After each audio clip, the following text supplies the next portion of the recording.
Okay, I start with Nathan Coe, but probably more interesting if you introduce all yourselves rather than me saying your name and you saying it again. So please start from your side, introduce yourself quickly, tell the audience what your role is at the firm you're working at, and try to make it short. Okay. Thank you. Nathan Coe, I'm the Group Director of New Business at TraderMedia Group, which is the owner of autotrader.co.uk, the #1 car portal in the UK.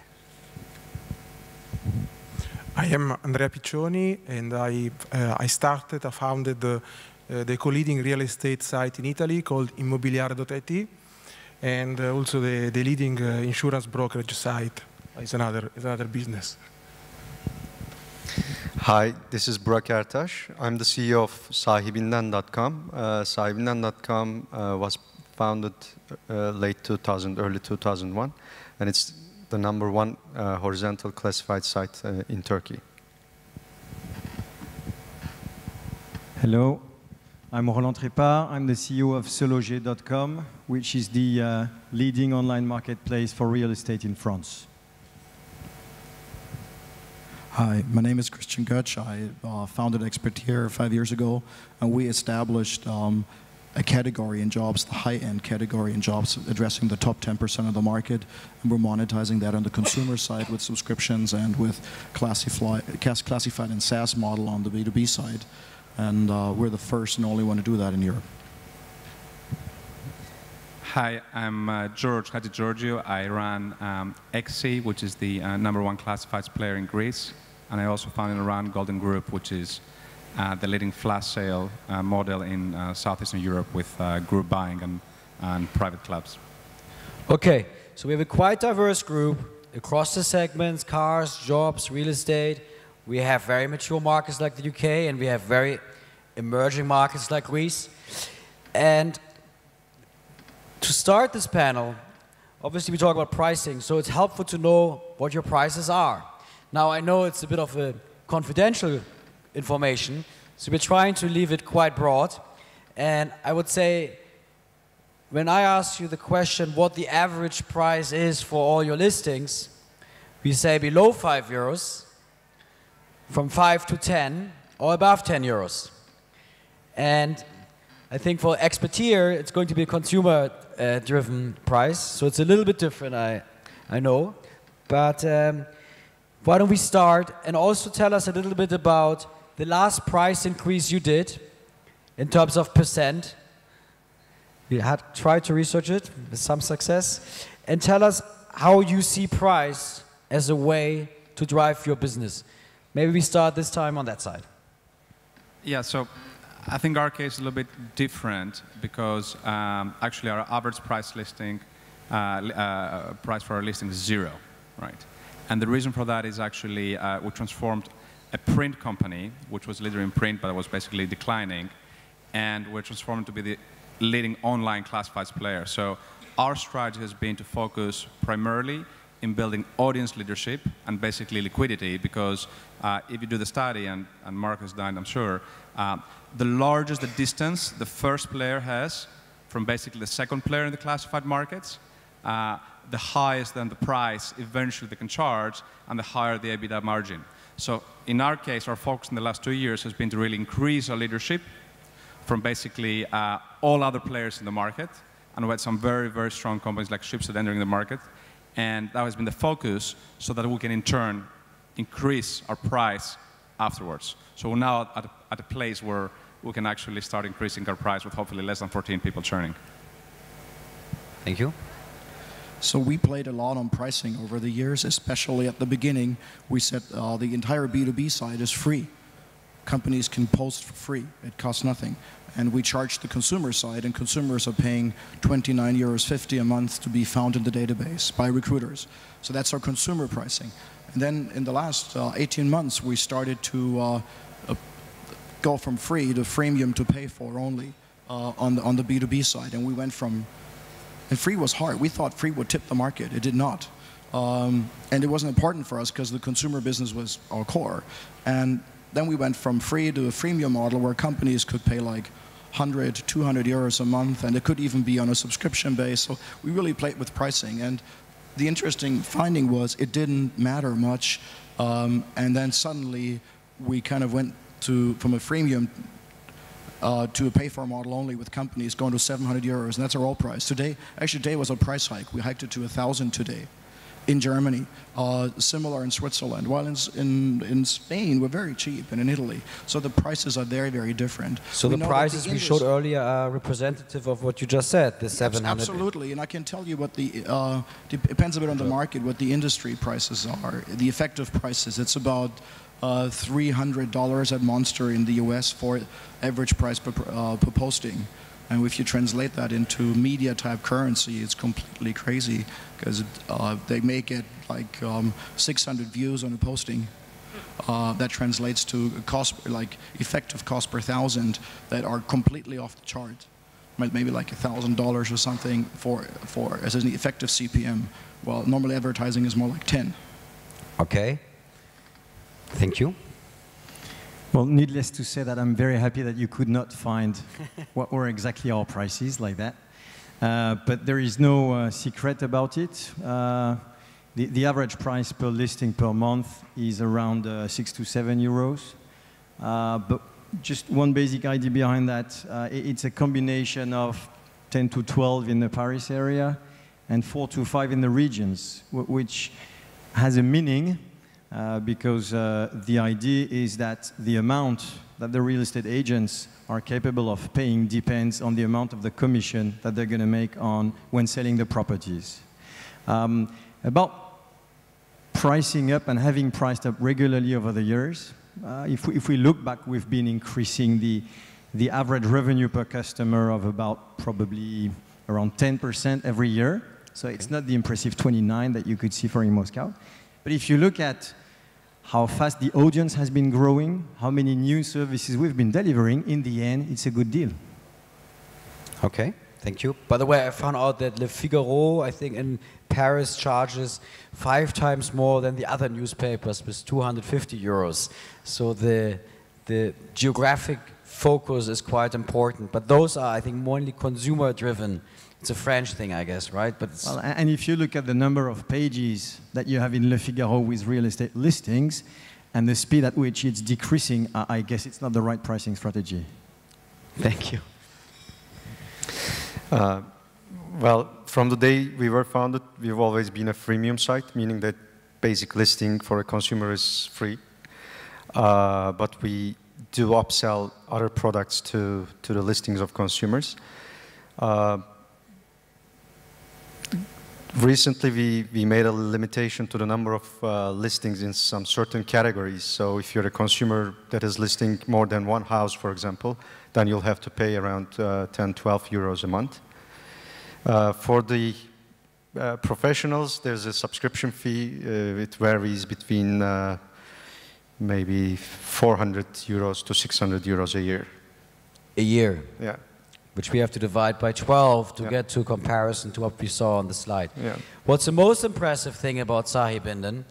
I would argue that your user base is probably 4 times the size than the next largest one on this panel. I think you have 20 million or 25 million monthly users. Yeah, we have, it varies between 20 to 22 million monthly unique users. These are Google Analytics numbers.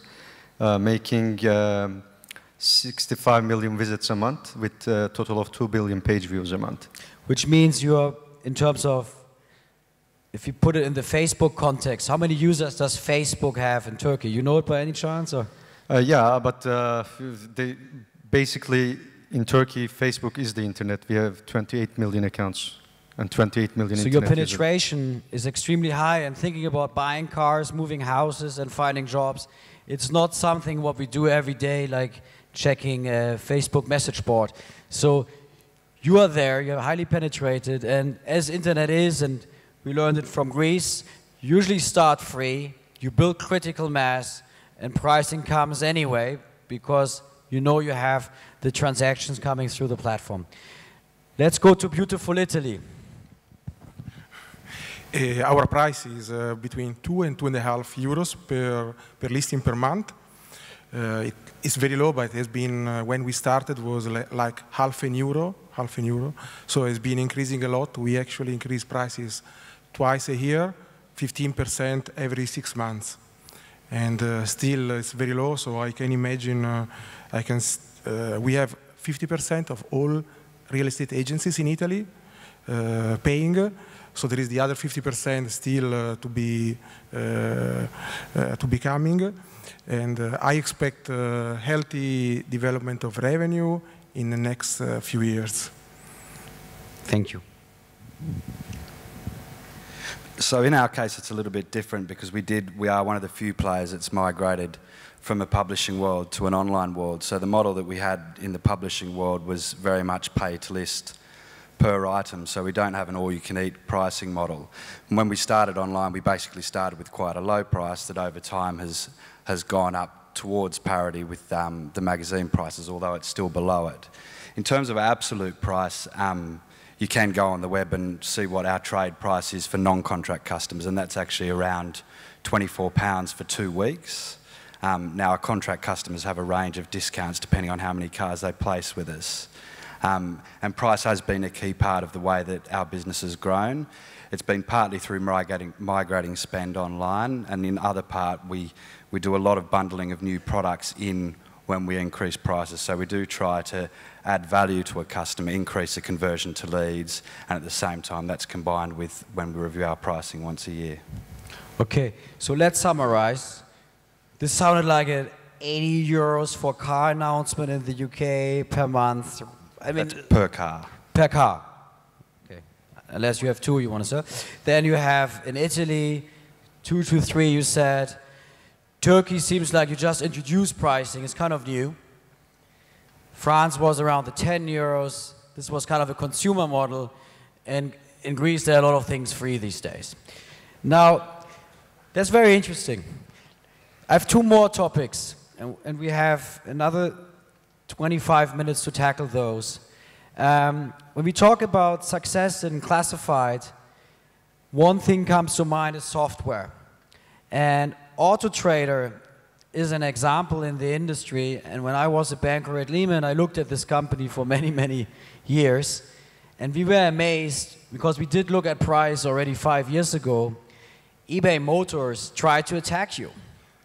And we talk about prices which were 20 times lower than yours. And they did a lot of, they hired a sales force, I believe, even in the US, where you're not active, you're active in the UK. So we try to understand, my God, eBay has the users, and there are also actually eBay Motors in the US is rocking and running. They cannot disrupt Auto Trader, which, by the way, is one of the few traditional media businesses like Schibsted, for example, who managed to transform from a paper to an online solution. And what we learned then, it's software. These guys are actually on the desktop of the car dealer. So I would like to ask, and I want to hear from Nathan in a minute a bit more about that strategy, but I want to ask the audience by raising hands, the panel, who is giving software to the advertisers? Doesn't matter if for free or for pay, just raise your arm, you install software for your customers. Okay. So you're not relevant. So it's a 100% because it's a consumer-based service. So you have B2B. So everyone does that. So it is a fight for the desktop of your customer. And when you are there, you're sticky. So just having users is not enough. Nathan, tell us about your experience from Auto Trader, how you fight off competition. Because as far as I know, your prices are probably the highest in Europe for the car vertical. Yeah, I mean, that was a price for a non-contract customer, but very much the strength of our business was in fragmented markets. The difficulty is actually getting the stock from a customer, and when people are coming into markets like this, getting audience is one thing, but you can't get the audience without the content, which is essentially a car listing. So it's the virtuous circle that we've talked about for a long time, and most classifieds players talk about. So we invested quite heavily in providing stock management systems for independent dealers predominantly who didn't have an existing piece of software. that in a simpler sense lets them upload their cars. Where we've gone with that is actually to increasingly invest in that software and help them, because we've got the marketplace for used cars in the UK. Actually, we know a lot about what's happening in the retail space, what's being searched for, what prices are, how those things are changing. We're developing that software to actually help them run their businesses. So actually we become more of a business partner as well as a media provider, which has always been key to our strategy. It's just keeps taking another step, and websites and digital marketing is kind of the next step that we've taken, which we launched earlier this year. So the stock inventory software you have, is it free? Is it a bundle with the listing, or do you price it separately? No, we don't price it separately. It essentially comes with a contract. It's like Rockefeller gave the petroleum lamp to Russia to sell his petroleum. Perhaps. Okay, thank you very much. Let's go to France. Roland, I know that you have a very strong software strategy, and I know that's one of your competitive advantages. Tell us a bit about your approach and your experience and your strategy as far as you can going forward, how you use desktop software to grow your business. Well, I would say that the software strategy, as you said, is key to tighten the relationship, increase the stickiness of the relationship with the customers.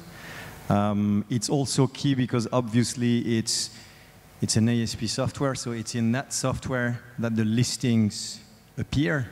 That's where the professionals give birth to the listings. So it's an amazing market observation tool. I don't think that it is that instrumental in terms of increasing the price of the listing. I think that in terms of increasing the price of the listing, what has worked is that virtuous circle that you were mentioning before, and it's in the end only about growing the audience and bringing innovations to the market. Growing the audience, because basically that's what we are here for, and as long as we bring more contacts, there is a rationale for increasing the price. And what you have to pay attention to is to always maintain a balance between the audience and the number of listings, and as a consequence in terms of leads, the price. And as I said, once audience is growing very regularly and will be growing faster than prices, then the second leverage is innovations. Because there are two ways, basically, to place a price increase with a real estate agent. Either you tell him, okay, guy, the price has changed. It's been increased by 30%. Either you accept it or you accept it, basically. That's not the way that we've gone. We've always thought there is another way of getting to the same result, but which will improve the quality of the relationship with the professional customer, is to say, okay, the reason why we're increasing the price is because we are bringing innovations with now properties being visible on the mobile phones and with users having access to the sold properties. And that's where creativity is the name of the game. As long as we bring new features, new services, innovations, I think we have a better rationale for increasing the price. Because basically we can tell the customer, you're paying more because you're getting more. And it's an easier pitch. Interesting. So before we go to the user side, one more question around pricing and what you do to increase it and the upselling proposition. Now, we all know that you're a listing model, so it's not really driven by transactions. Of course, transactions matter the most to the people who pay the money, but you guys have a hard time proving that you are actually the enabler. So there's no kind of performance-based classified pricing model, as we know. And as we know from other online advertising industries, the kind of retargeting model, the affiliate model, the search model, the CPAs of the world, there's a huge demand in the market from the advertisers to get priced closer to the transaction. And it's probably, again, a question for the more mature markets. But Nathan, tell me, how do you equip your sales force with data to upsell your listing prices? And probably as a second part of the question, do you see in the future a way to move to a performance-based pricing model where you actually get a chunk of the transaction? So the first question first, how do we justify price basically to our advertisers? We are quite advanced around that. Each sales rep visits a customer on a monthly basis. They get a simple sheet that outlines what leads we've driven from a qualified lead perspective, where those leads have come from. We also give them some information about how their cars are priced relative to market, because in a lot of cases, and it comes on to the next question, there's got to be a point where a media player's responsibility ends and the business's responsibility starts, because if they're not pricing well, not stocking the right sort of cars and not giving a good customer experience, and you're in a cost per acquisition model, actually the media player is taking all the risk there. So we focus on that a lot too. We're also a postcode driven search, so every search on Auto Trader is a local search, and we do for a lot of our customers actually take their sales database each month and then match that up against the searches that we've done, so we can actually say that car there, that person there, that was actually a matched sale. So it provides quite compelling evidence. Your customers will still be sceptical at times of that, but actually it's pretty much a fact-based discussion that we can have. As for transaction models, I think we do have some transaction models. eBay is a good example of one, but they extended it out into classifieds. And I think particularly in cars where it's the dominant consumer behaviour is researched online, buy offline, I think the model that we've got, or variants of that model, whether it's cost per click or pay for listings, are probably around for some time. I think as you see consumer behaviour shift more towards actually research online, buy online, and we've got in cars it's about 35% say that they do that, then actually I think those models become more feasible. Okay, so at the moment it's an in or out pricing, right? Do you also have a product where you can spike your listing in terms of the order where your listing appears on the page? Can you have a priority listing to be ranked on top? Because to be in is good, but to be up is even better. Yeah, I mean, it comes onto part of the conversation before. Just going into a customer and saying your price has gone up, and the customer says, why has my price gone up? Everything feels the same. It's not a great conversation. In some cases, you could get away with that, but it's not the approach we take. So we have a range of products. There's probably 6 or 7 options that a customer can take. Some are cost per click, some are specific for the mobile platform, where actually we just say, this is a very competitive marketplace. If you want to stand out, it'll cost X. So you basically answered the question by saying we do not need to track or go to a CPA model because we have so much data on the lead basis and work so closely with our customer that we kind of know what value we create for them, and therefore can actually quite appropriately price our products. Yeah, I think there are just some complications with a transaction model. For example, we get lots of scenarios where a customer will come onto Auto Trader, do a search, go to the dealership, buy a different car. So should I get paid for that, or should I not get paid for that because they didn't buy the car? And at the end of the day, you're dealing with SMEs that often their systems that sit behind their businesses just aren't that sophisticated. Thank you.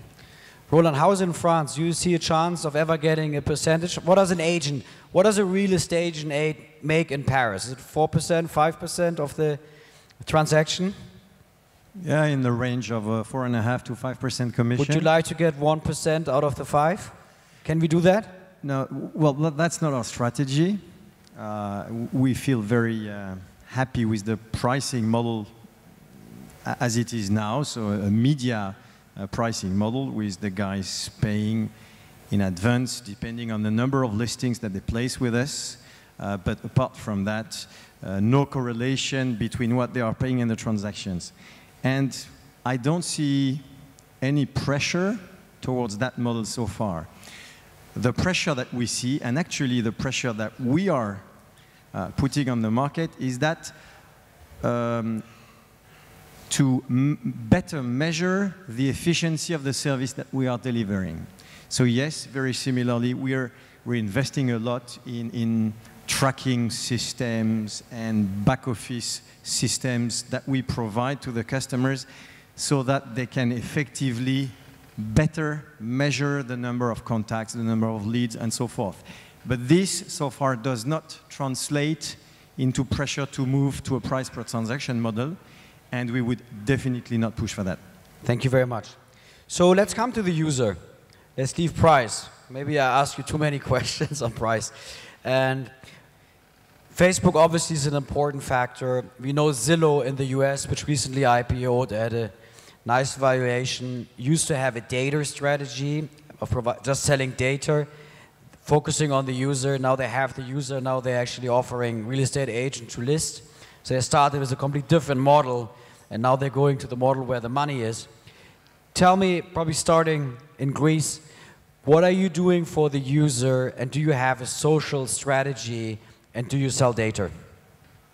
So, I mean, our first step is to provide, the best user experience that we can actually provide, and I think to start with that, actually, it's pretty simple stuff. Actually, it's great performance, so speed. It's not sexy, but it's like it works, right? Have the largest number of listings, have quality listings, have great, basically, ways to search and find what you need very, very fast. So that's number one, right? That's basically to get the best user experience you can. In terms of data, we're actually moving on providing statistics to basically users to make actually their search experience much more relevant, and to give them basically all the tools they need to find what they need and what they want in the least amount of time. In that context, I mean, we do believe that actually social will be an increasingly relevant component. For us, basically, we're entering the third phase of the web, where basically is underpinned by social web OS, powered basically by the social graph, and therefore integrating Facebook and the social graph in different ways within the search experience will make the results and the experience much more relevant. So yes. Thank you. Christian. So our social strategy is pretty much not open like Facebook or LinkedIn or Viadeo in that way. We have about 2,500 headhunters logging into our site every day looking for candidates, and about like 1 million candidates having their profile to be found by those people, and they can interact in that way. So it is a social interaction, but in a very close environment, which works really well on that level. While we do see a certain trend that recruiters think they can deploy things like Twitter or Facebook for recruiting, and there has been a lot of testing on that in the last 2 years, but we really see that tapering off again, because people in Facebook don't really have their professional identity on. Thank you. Roland. You have a Facebook page for SeLoger? Yes, sure. We have about 95,000 fans or something. Yet, to be honest, this does not translate into traffic on the website so far. But I think, as we said before, that having a strategy in place to increase the stickiness with the professionals, the customers, the paying customers was key. I think even more important than that is definitely to have a strategy to increase the stickiness with the users.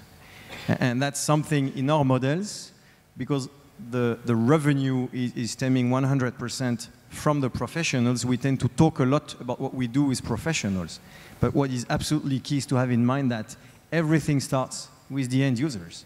And the day the audience goes down, the day the user experience quality or satisfaction goes down, the business starts to die. So everything that can be done to increase the stickiness, the frequency of visits, the time spent with caution, because a shitty system increases the time spent, and as you can imagine, it's not the right strategy, but everything that enables to increase the stickiness with the users is instrumental. So yes, social media, for example, we do plenty of things, plenty of initiatives. So far, it translates into stickiness with the brand, not yet stickiness with the service delivered on the website that can be monetized. But yet, we have to do it because we're going to crack it.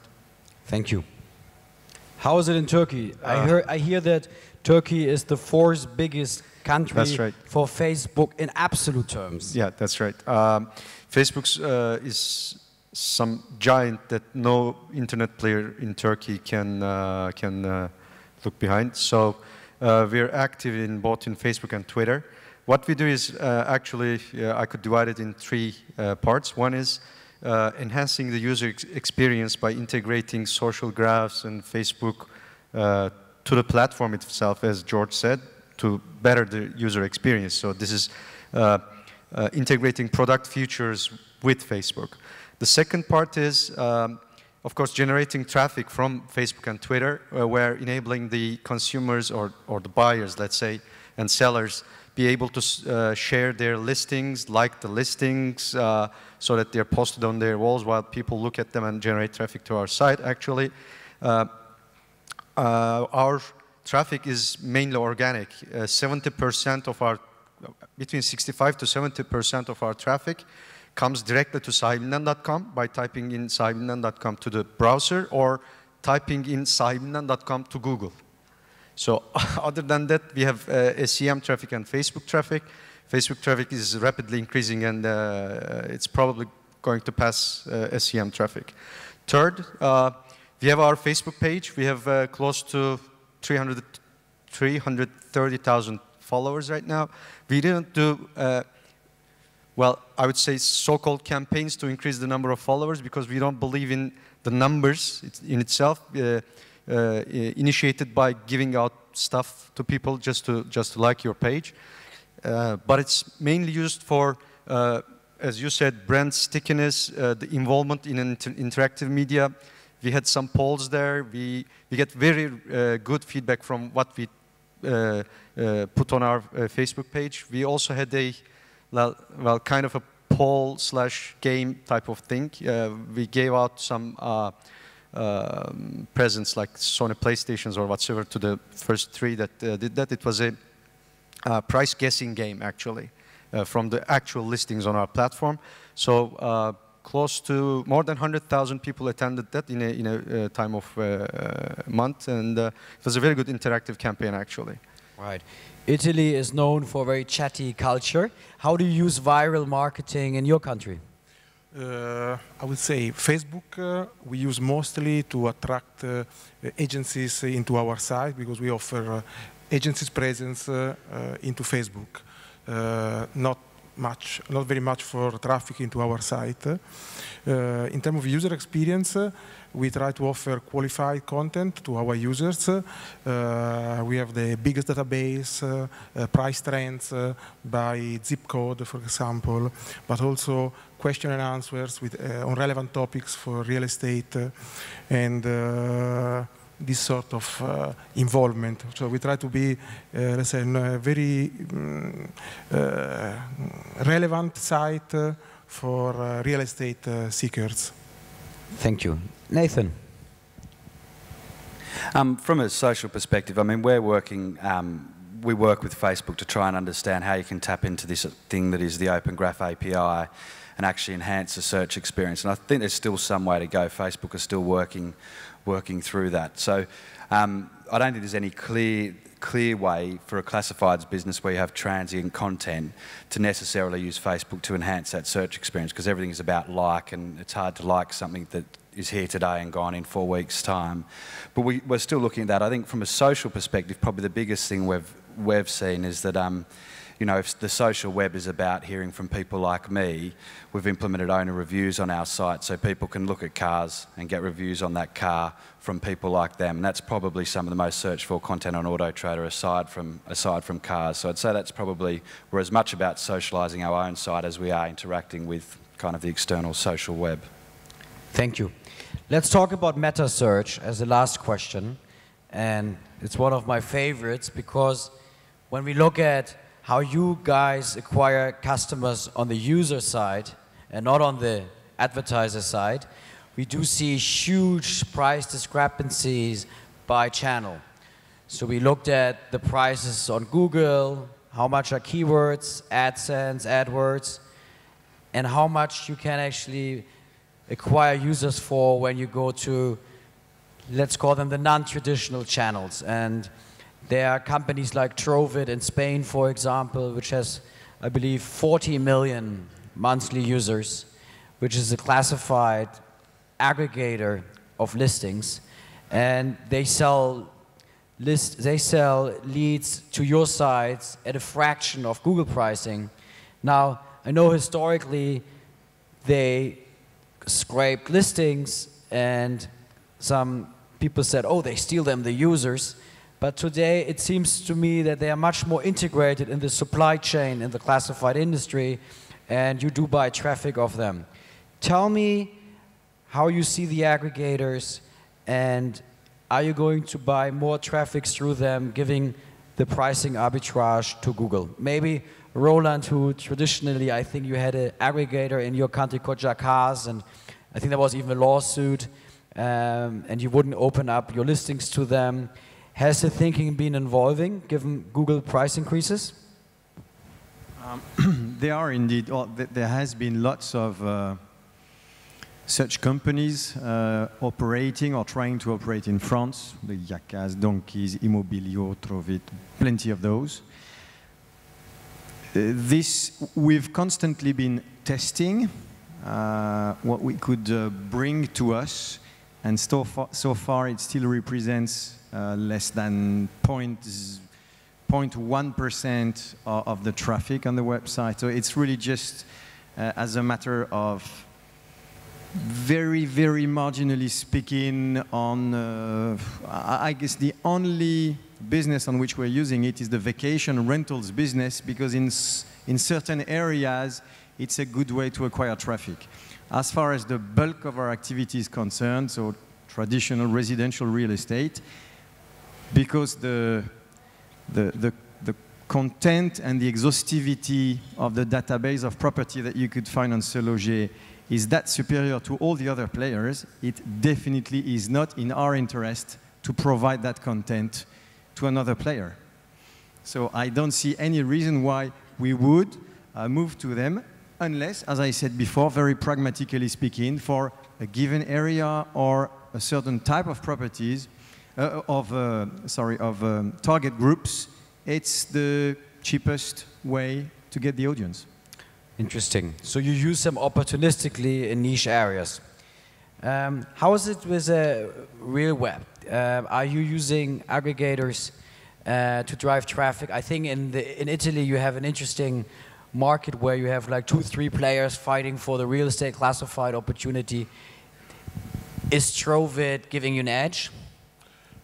We use them opportunistically because it's a good price, and we split our budget also on aggregators, and we use the 2 or 3 biggest aggregators. So probably they get like 15% of our total budget. Okay. I mean, our view, and I believe the views of #1 players in the classified arena, when they have big enough gap with the #2, or if there's no #2, should be not to work with the aggregators at all. We don't work with them at all. We don't pay them money. We don't enable them to scrape our content. We believe we don't need them at all. So rather than generating a competition for the future, we just don't work with them. Well, you have 25 million monthly users, so you don't have a user problem. Yeah, 70% direct traffic, so yeah, we don't work with them. Probably the last question, and we heard it many times across many industries on the internet. Are you worried about Google? Nathan? I think just by sheer virtue of their size, and if they pointed their guns at you, you know, it's quite naive to say. Do they have guns? I'll let you answer that. I heard they hate evil.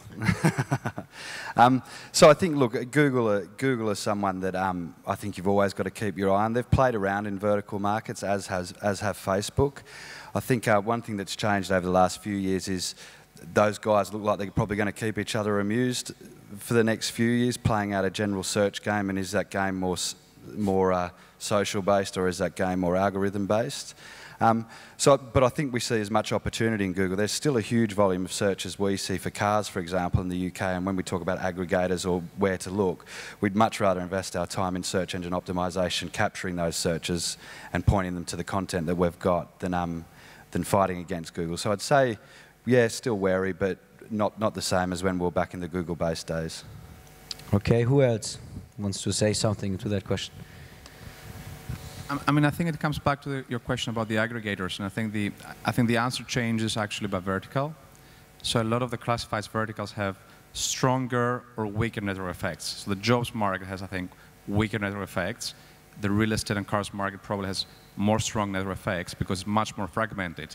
And again, the answer is different by country. So in France, you have SeLoger, who basically dominates the agent market as a pay as well in the more like individual market. So the stronger the network effects, the less you need the aggregators, right? Because your distance from the second player is so large that basically you build a basically spontaneous traffic machine.